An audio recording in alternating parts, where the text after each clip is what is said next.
අද අපි ඔබ වෙත අරගෙන ඇවිල්ලා තියෙන්නේ 2026 අගෝස්තු මාසයේ පළවෙනිදාට අදාළ ඒ කියන්නේ වාර 3066 වෙනි වාර ගණනට අදාළ අද කෝටිපති ලොතරැයියේ ජයග්‍රාහී අංක සහ ඉංග්‍රීසි අක්ෂරයයි.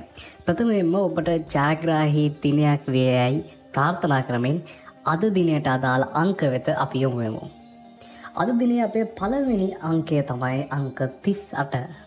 ඒ වගේම දෙවැනි අංකය තමයි අංක 63. ඒ වගේම තුන්වෙනි අංකය තමයි අංක 65.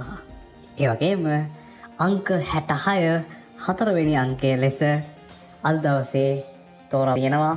ඒ වගේම අද දවසේ ඉංග්‍රීසි අක්ෂර ලෙස සඳහන් වෙන්නේ C අක්ෂරය. ඔබට මේ අවස්ථාවේදී තිරේ දැක ගන්න පුළුවන්කමක් තියෙනවා අද දිනයට අදාළ ලොතරැයි ජයග්‍රාහී අංක සහ ඉංග්‍රීසි අක්ෂරයන්. එහෙනම් අපි තවත් දවසක හමු වෙමු. ඔබට සුබ දවසක් වේවා.